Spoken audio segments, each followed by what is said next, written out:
Hello friends, ഇന്ന് നമ്മൾ നോക്കാൻ പോകുന്നത് പരിസ്ഥിതി ദിന ക്വിസുമായി മത്സരവുമായി ബന്ധപ്പെട്ട് ഏതാനും ചോദ്യങ്ങളും ഉത്തരങ്ങളുമാണ്.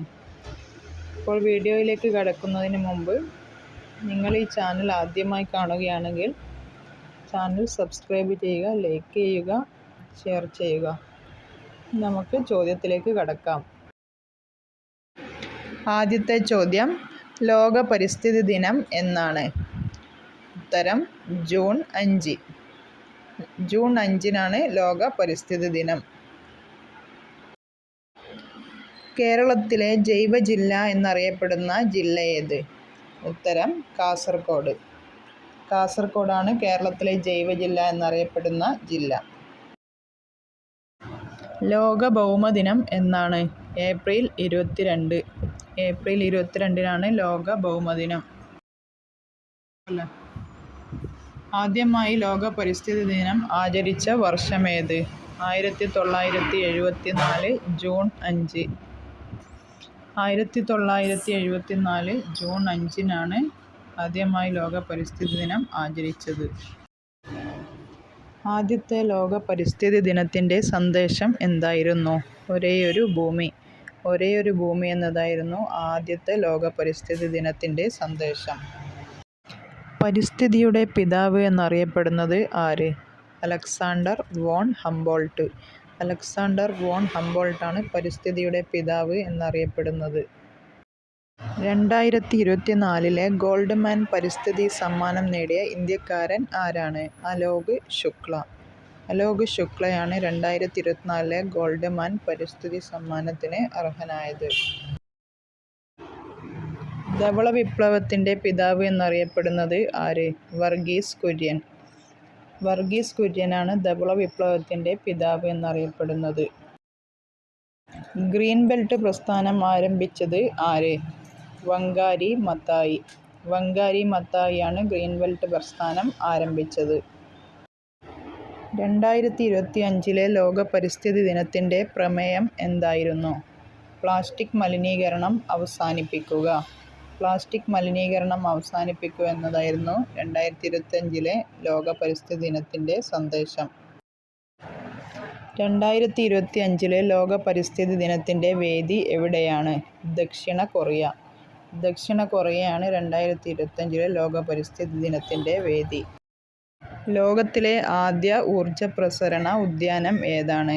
ബാബു ജീവനം, തെലുങ്കാന. ബാബു ജീവനം തെലുങ്കാനയിലാണ് ലോകത്തിലെ ആദ്യ ഊർജ പ്രസരണ ഉദ്യാനം. ഇന്ത്യയുടെ ധാന്യപ്പുര എന്നറിയപ്പെടുന്ന സംസ്ഥാനം ഏതാണ്? പഞ്ചാബ്. പഞ്ചാബാണ് ഇന്ത്യയുടെ ധാന്യപ്പുര എന്നറിയപ്പെടുന്ന സംസ്ഥാനം. പരിസ്ഥിതി സംരക്ഷണ നിയമം നിലവിൽ വന്ന വർഷമേത്? 1986. 1986-ലാണ് പരിസ്ഥിതി സംരക്ഷണ നിയമം നിലവിൽ വന്നത്. ലോക തണ്ണീർത്തട ദിനം എന്നാണ്? ഫെബ്രുവരി 2. ഫെബ്രുവരി 2-നാണ് ലോക തണ്ണീർത്തട ദിനം. കേരളത്തിൽ ഏറ്റവും കൂടുതൽ കണ്ടൽക്കാടുകളുള്ള ജില്ല ഏതാണ്? കണ്ണൂർ ജില്ല. കണ്ണൂർ ജില്ലയിലാണ് കേരളത്തിലെ ഏറ്റവും കൂടുതൽ കണ്ടൽക്കാടുകളുള്ള ജില്ല. ഓസോൺ ദിനമായി ആചരിക്കുന്നത് എന്നാണ്? സെപ്റ്റംബർ 16. സെപ്റ്റംബർ 16-നാണ് ഓസോൺ ദിനമായി ആചരിക്കുന്നത്. കേരളത്തിലെ ആദ്യത്തെ പക്ഷി സങ്കേതം ഏതാണ്? തട്ടേക്കാട്. എറണാകുളം ജില്ലയിലെ തട്ടേക്കാടാണ് കേരളത്തിലെ ആദ്യത്തെ പക്ഷി സങ്കേതം. ഇന്ത്യയിൽ ഹരിത വിപ്ലവത്തിന് തുടക്കം കുറിച്ച വർഷമേത്? 1966. 1966-ലാണ് ഇന്ത്യയിൽ ഹരിത വിപ്ലവത്തിന് തുടക്കം കുറിച്ചത്. ഇന്ത്യൻ ഹരിത വിപ്ലവത്തിൻ്റെ പിതാവ് എന്നറിയപ്പെടുന്നത് ആരാണ്? ഡോക്ടർ എം.എസ്. സ്വാമിനാഥൻ. ഡോക്ടർ എം.എസ്. സ്വാമിനാഥനാണ് ഇന്ത്യൻ ഹരിത വിപ്ലവത്തിൻ്റെ പിതാവ് എന്ന് അറിയപ്പെടുന്നത്. ബോട്ടാണിക്കൽ സർവേ ഓഫ് ഇന്ത്യയുടെ ആസ്ഥാനം എവിടെയാണ്? കൊൽക്കത്ത. കൊൽക്കത്തയിലാണ് ബോട്ടാണിക്കൽ സർവേ ഓഫ് ഇന്ത്യയുടെ ആസ്ഥാനം. ഇന്ത്യൻ പരിസ്ഥിതി ശാസ്ത്രത്തിൻ്റെ പിതാവ് എന്നറിയപ്പെടുന്നത് പ്രൊഫസർ ആർ മിശ്ര. ഇന്ത്യൻ പരിസ്ഥിതി ശാസ്ത്രത്തിൻ്റെ പിതാവ് എന്നറിയപ്പെടുന്നത് പ്രൊഫസർ ആർ മിശ്രയാണ്. ഇന്ത്യയിലെ ആദ്യത്തെ ബയോസ്ഫിയർ റിസർവ് ഏതാണ്? നീലഗിരി. നീലഗിരിയാണ് ഇന്ത്യയിലെ ആദ്യത്തെ ബയോസ്ഫിയർ റിസർവ്. ഇന്ത്യയിൽ ഏറ്റവും കൂടുതൽ കണ്ടൽക്കാടുകളുള്ള സംസ്ഥാനം ഏതാണ്? പശ്ചിമ ബംഗാൾ. പശ്ചിമ ബംഗാളിലാണ് ഇന്ത്യയിലെ ഏറ്റവും കൂടുതൽ കണ്ടൽക്കാടുകളുള്ള സംസ്ഥാനം. പൂക്കോട് തടാകം സ്ഥിതി ചെയ്യുന്ന ജില്ല ഏത്? വയനാട്. വയനാട് ജില്ലയിലാണ് പൂക്കോട് തടാകം സ്ഥിതി ചെയ്യുന്നത്. കേരളത്തിലെ ഏറ്റവും നീളം കൂടിയ നദി ഏത്? പെരിയാർ. പെരിയാറാണ് കേരളത്തിലെ ഏറ്റവും നീളം കൂടിയ നദി. ആഗോള പരിസ്ഥിതി പ്രശ്നങ്ങൾ പരിഹരിക്കാൻ മുൻകൈയെടുക്കുന്നവർക്ക് നൽകുന്ന പുരസ്കാരം ഏതാണ്? Blue planet prize. Blue planet പ്രൈസാണ് ആഗോള പരിസ്ഥിതി പ്രശ്നങ്ങൾ പരിഹരിക്കാൻ മുൻകൈയെടുക്കുന്നവർക്ക് നൽകുന്ന പുരസ്കാരം. സൈലന്റ് വാലി നാഷണൽ പാർക്ക് ഉദ്ഘാടനം ചെയ്ത പ്രധാനമന്ത്രി ആരാണ്? രാജീവ് ഗാന്ധി. രാജീവ് ഗാന്ധിയാണ് സൈലന്റ് വാലി നാഷണൽ പാർക്ക് ഉദ്ഘാടനം ചെയ്ത പ്രധാനമന്ത്രി. കീടനാശിനിയായി ഉപയോഗിക്കുന്ന ഔഷധ സസ്യം ഏതാണ്? വേപ്പ്. വേപ്പാണ് കീടനാശിനിയായി ഉപയോഗിക്കുന്ന ഔഷധ സസ്യം. ഒരു തൈ നടുമ്പോൾ ഒരു തണൽ നടുന്നു. ഇത് ആരുടെ വരികളാണ്? ONV കുറുപ്പ്. ONV കുറുപ്പിൻ്റെതാണ് ഒരു തൈ നടുമ്പോൾ ഒരു തണൽ നടുന്നു എന്ന വരികൾ. കേരളത്തിൽ ഏറ്റവും കൂടുതൽ ഭൂമി കൃഷി ആവശ്യത്തിനായി ഉപയോഗിക്കുന്ന ജില്ല ഏത്? പാലക്കാട്. പാലക്കാട് ജില്ലയിലാണ് കേരളത്തിൽ ഏറ്റവും കൂടുതൽ ഭൂമി കൃഷി ആവശ്യത്തിനായി ഉപയോഗിക്കുന്ന ജില്ല.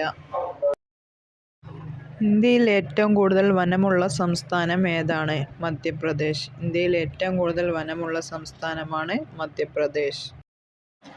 കാസിരംഗ നാഷണൽ പാർക്കിൽ സംരക്ഷിക്കപ്പെടുന്ന മൃഗം ഏതാണ്? ഒറ്റക്കൊമ്പൻ കണ്ടാമൃഗം. ഒറ്റക്കൊമ്പൻ കണ്ടാമൃഗമാണ് കാസിരംഗ നാഷണൽ പാർക്കിൽ സംരക്ഷിക്കപ്പെടുന്ന മൃഗം. ലോകത്തിലെ ആദ്യത്തെ തേക്കിൻ തോട്ടം ഏതാണ്? Conolly plot. കനോലി പ്ലോട്ടാണ് ലോകത്തിലെ ആദ്യത്തെ തേക്കിൻ തോട്ടം. പ്രാചീന കാലത്ത് ചൂർണി എന്നറിയപ്പെടുന്ന നദി ഏത്? പെരിയാർ. പെരിയാർ നദിയാണ് പ്രാചീന കാലത്ത് ചൂർണി എന്നറിയപ്പെടുന്ന നദി. കേരളത്തിലെ ഏറ്റവും ചെറിയ പുഴ ഏത്? മഞ്ചേശ്വരം പുഴ. കേരളത്തിലെ ഏറ്റവും ചെറിയ പുഴയാണ് മഞ്ചേശ്വരം പുഴ. വംശനാശ ഭീഷണി നേരിടുന്ന ജീവികളുടെ വിവരങ്ങൾ അടങ്ങിയ പുസ്തകമാണ് red data book.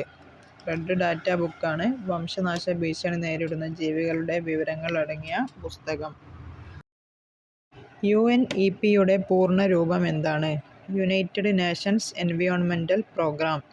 United Nations എൻവയോൺമെൻ്റൽ പ്രോഗ്രാമാണ് UNEPയുടെ പൂർണ്ണ രൂപം. UNEP സ്ഥാപിതമായ വർഷം ഏതാണ്? 1972.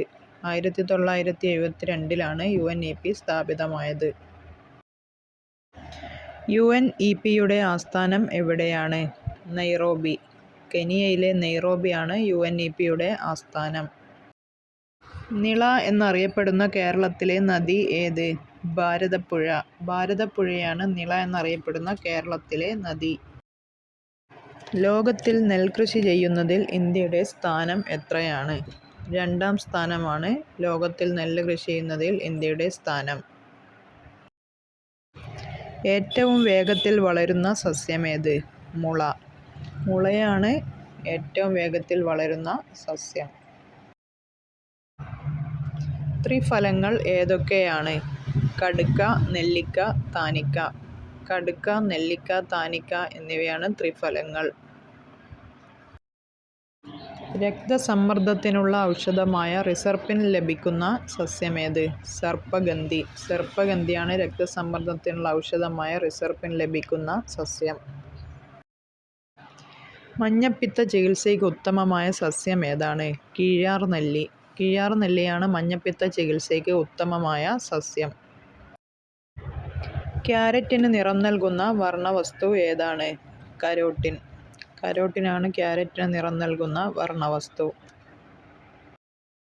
ബർമുഡ ഗ്രാസ് എന്നറിയപ്പെടുന്ന സസ്യം ഏതാണ്? കറുകപ്പുല്ല്. കറുകപ്പുല്ലാണ് ബർമുഡ ഗ്രാസ് എന്നറിയപ്പെടുന്ന സസ്യം.